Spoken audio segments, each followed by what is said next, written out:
I don't have the time. Do you find yourself never feeling like you have enough time? Do you tell yourself and everyone else around you that you don't have the time to fill in the blank? If so, then this is for you because I'm sharing how I've overcome this in my own life and how I'm helping lots of clients to do this as well. I want to share with you how to own your time now and not later. Hello, everyone. It's Amy Colombo. I'm an emotional mastery and confidence coach, a registered nurse, a single mother to 3 boys, and I help purpose-inspired women build real, authentic confidence through the art and science of emotional mastery.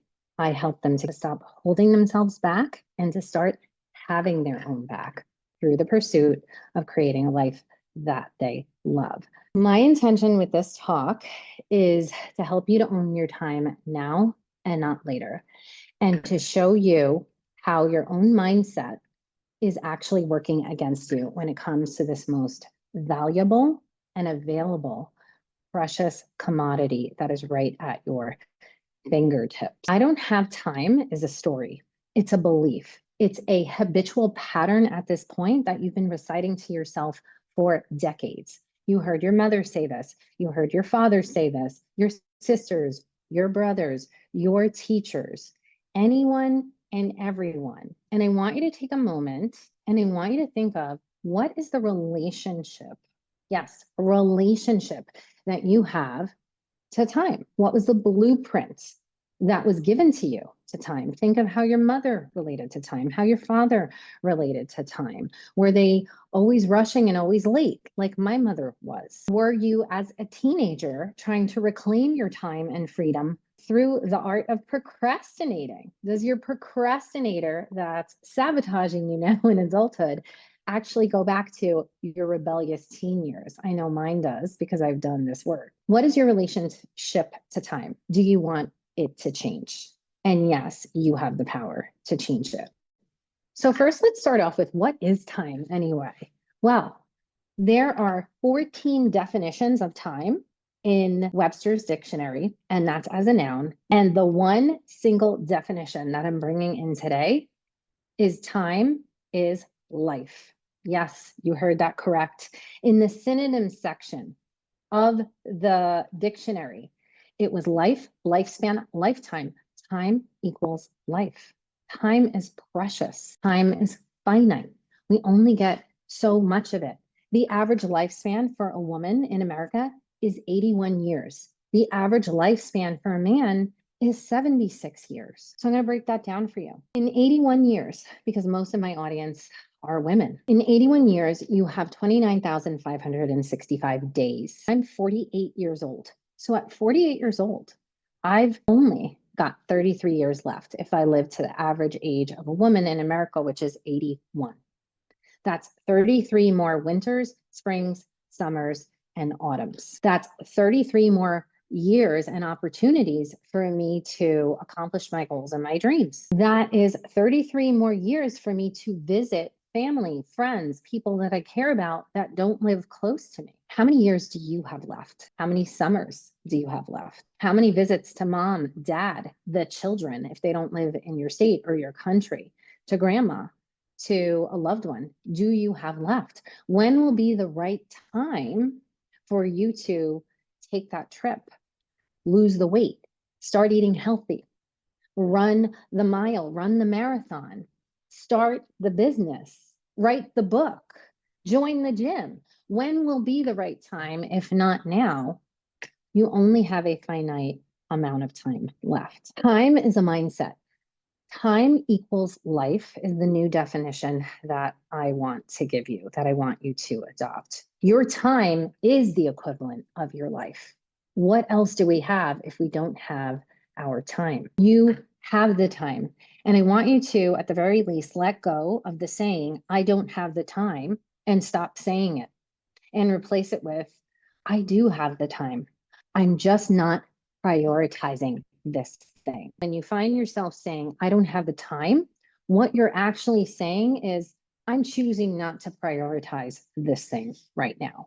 And that is the hard truth. If you're starting a business, like so many of my clients are, and you have this idea in your head that you're just going to keep doing what you've always done with your time, and you're going to start a business when the kids go to bed at 10 p.m., or you're going to prioritize laundry and dishes and cleaning, you're not going to instill any kind of help or reach out to anybody for help, then you're going to be sadly frustrated and disappointed on this journey, as so many of my clients are experiencing as they're moving through the realization that, wow, when I want to accomplish a goal or a dream, such as starting a business, I need to create the time. And here's the good news: the time is there.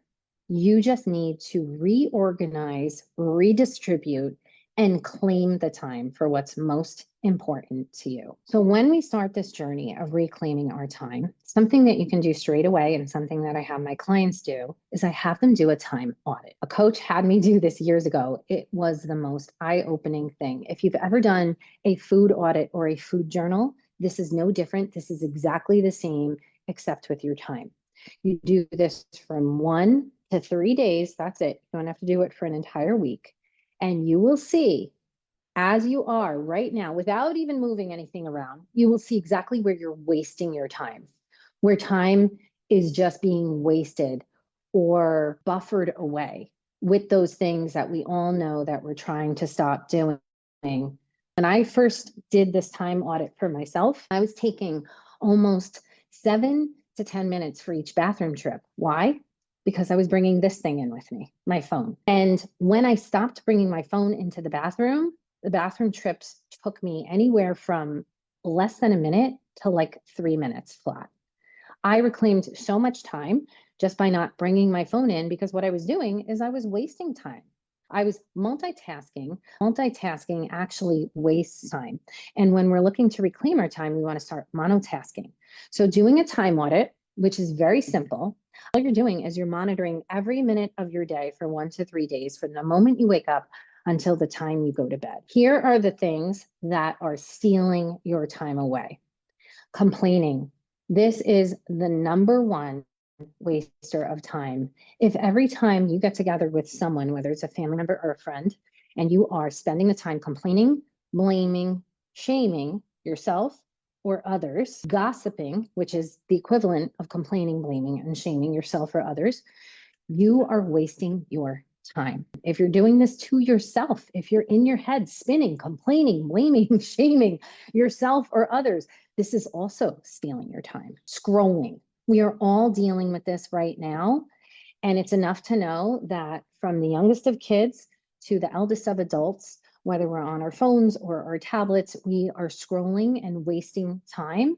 We can reclaim that right now. Just like I did when I did my time audit and I stopped bringing the phone into the bathroom. Eating.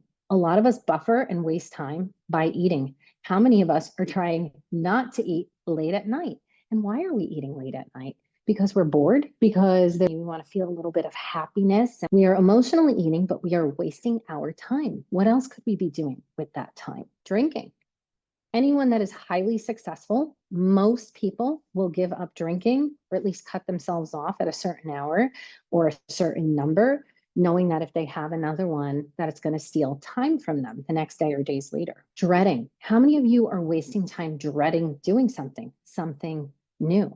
We waste more time just anticipating and being in fear of actually doing the thing than it would take to actually start the thing and do it. Saying you don't have the time, that is a time stealer. And snoozing.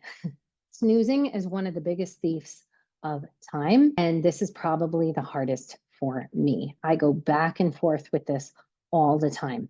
I am literally procrastinating on starting my day. I am losing some of the best time in my day, that early morning when I am the most energized, when the world hasn't woken up yet, when it is the most quiet, when I can devote all that time to just me. I am losing that every time I am snoozing. So doing a time audit is number one, and realizing where you're losing and wasting your time, and just deciding, I am going to stop doing that. So the next step is becoming your own parent on this journey. Nobody's coming. Nobody's coming to tell you to stop scrolling. Nobody is coming to wake you up like we do for our kids for school. And you have to do this for you. So in having your own back, being your own parent, being loving to yourself can look different ways. Rest is very productive when it is needed. However, if this is a daily habit that you're in, like I am, of snoozing anywhere from 1 to 5 times, you are wasting time. So being that stern, sturdy, loving parent in the morning and kind of like kicking your own ass out of bed and overriding your brain, it doesn't matter what I've done. My brain always wants me to go back to bed in the morning, and I always have to override it. So there are just going to be some things that are going to be hard, and you can do hard things. I know you've done hard things. So think back to hard things that you've done before. And if not snoozing feels like the impossible thing, or to stop complaining or gossiping feels like the impossible thing, or to stop eating the donuts and the cake at night feels impossible, I want you to think of when you've done really hard and impossible things before and know that you can do it. And yes, it's going to take willpower every time. And here's the good news: new habits can be formed and rewired in the brain. The science has proven this. We need to do something over and over again, the direction of where we want to go, which is I'm reclaiming my time. I'm not letting time get away from me anymore. Success leaves clues, and we always want to go there. Highly successful people utilize time wisely by prioritizing tasks, focusing on a single task at a time, unitasking, and scheduling focused work blocks. So the goal is no longer to get the thing done. It's just to focus on it with all of your might for this amount of time.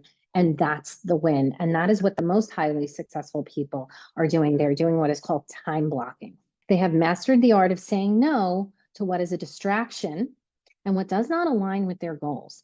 And they have learned how to delegate. You cannot do this alone. If you are setting out on a big change, who can help you stay accountable? I ask this question all the time to my clients, and a lot of times they are resisting asking for help, asking for someone to help keep them accountable because number one, they're hyper independent and they're used to taking care of everyone else and nobody takes care of them and nobody helps them. So that's a whole mindset shift.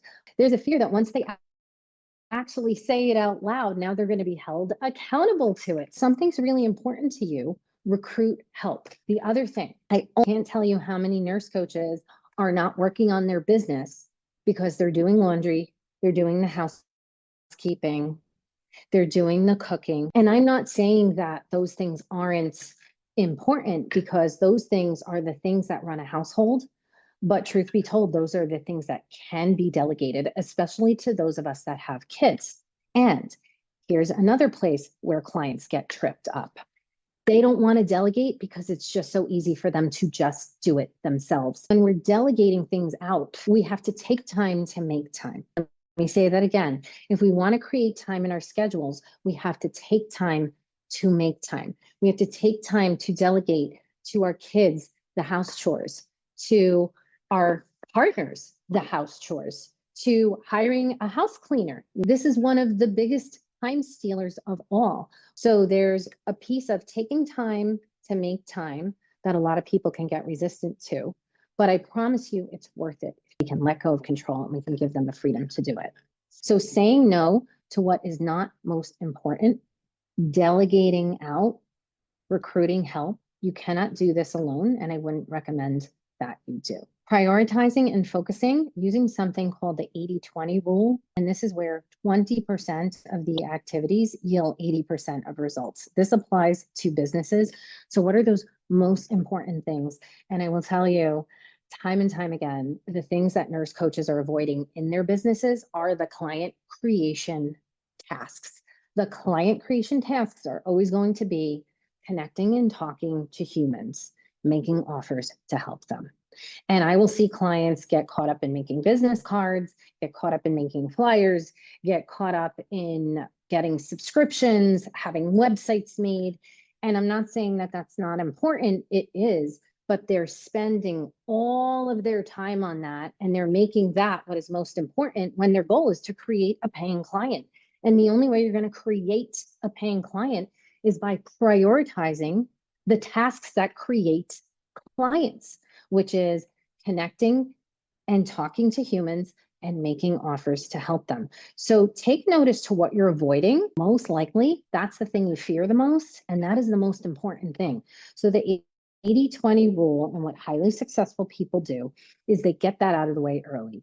Usually early in the days when you have the most energy, you get those really hard tasks that you're resisting, you get those out of the way. This way, the rest of your day, you already have that win. You already feel accomplished, and what you feared the most, you got done for the day. Single tasking, avoid multitasking.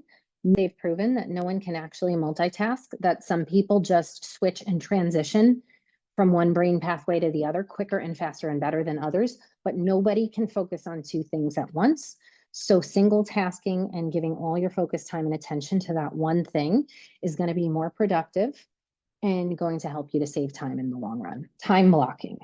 You can use a calendar to do this. You can set times of day for specific tasks. You can even set in times of the day for space where you don't have anything planned and allow for play and creativity.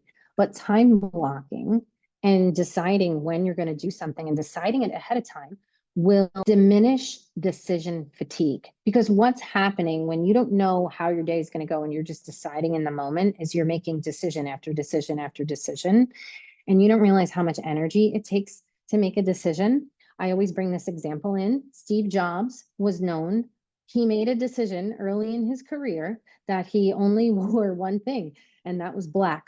And his whole closet was filled with the same black shirt and the same black jean, and he just had a bunch of them because it eliminated a decision in his day. He never had to choose what he was wearing, and he never had to devote any energy or think about that decision ever again.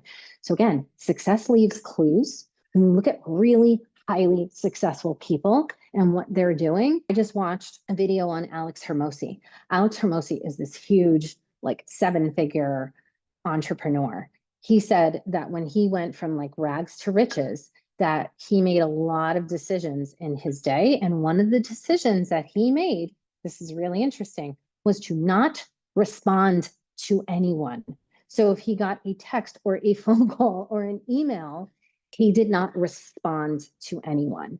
And I thought, that's interesting. I started noticing how many times in my day, even when I'm time blocking, even when I'm focusing on something, that texts are coming in and messages are coming in, and I'm taking time away from what I'm doing to just quickly check and quickly respond and quickly this. And I realized how much energy is being poured out, and that is a form, a sneaky form of multitasking and distracting from the task at hand. Again, highly successful people monotask, time block, and focus all their time and energy on what's most important early on in the day when they have the most energy, and they let things go. I will just share for me what I was doing and the big change I made. I don't unload the clean dishes first thing in the morning, which was something I was doing. I let that go, as well as laundry. Now, when I'm done with my day, when everything is done, and when I am my most tired and exhausted, that is when I do those tasks at night. If someone else doesn't do them first, I need no brain to do laundry. I need no brain to like load the dishwasher. It might be a little annoying at night when I'm tired, but I can do that. You know what I can't do? I can't work on a presentation. I can't create a live. I can't create a new module for my program. I can't do that at night when I'm exhausted, but I can do that first thing in the morning.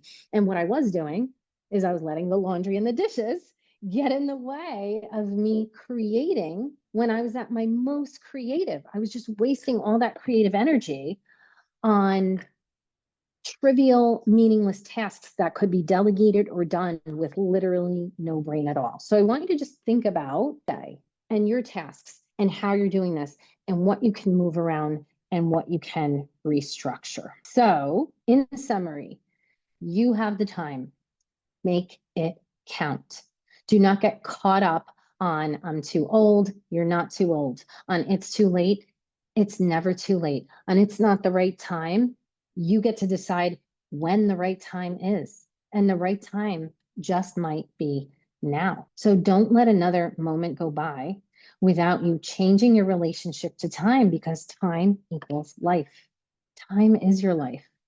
Time is all that we have. Time is priceless. It is equally or more valuable than money. It is a precious resource, and we're only given a certain number of days, minutes, hours. So making them count is your job, because nobody is coming to save you, to parent you, to make you do it, to get you out of bed in the morning and stop snoozing. Only you can do this for yourself, and only you can recruit the help that you need. You have the same time that everyone else does. Nobody has more or less time. As far as hours in a day, 24, minutes in an hour, 60, an average lifespan. Some of us get more, some of us get less, but we all have the same amount of time, and how you choose to use it is your choice. You do have free will. And are you letting the laundry and the dishes get in the way of starting a business? Are you letting your fear of letting go of the control of the things that you've been doing for year after year that are so easy for you? And are you letting the fear of delegating and teaching this to the kids, or letting someone else do it and they're not going to do it as well as you? Are you letting that get in the way of actually living a life in alignment with your goals and dreams? Because this is what it takes. It takes a time audit and a redistribution of your time, deciding what's important, not important, what's urgent, not urgent, and deciding that your life and your goals and your dreams matter to you so much that you're going to prioritize them at a time of day when you have the most energy. And that means asking for the help that you need, delegating, saying no to things, and redistributing your day, your week, your month in advance, and not making the decisions in the moment and letting decision fatigue get in the way of making the best decision on how to utilize your time. Mother Teresa has said, yesterday is gone, tomorrow has not yet come. We have only today. Let us begin. And I want to invite you to begin your life today. Every day is a new opportunity to do what you have failed to do in the past, what you haven't done before.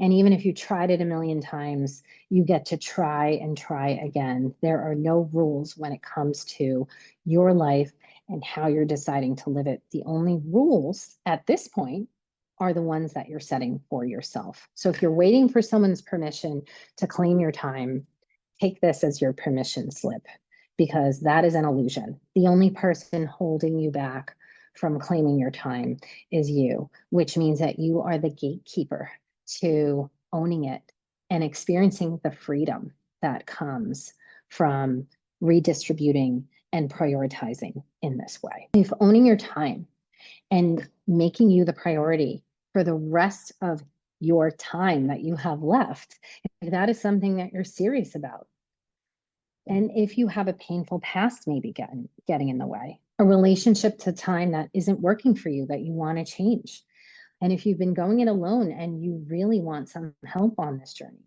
then I want to invite you onto a clarity call with me.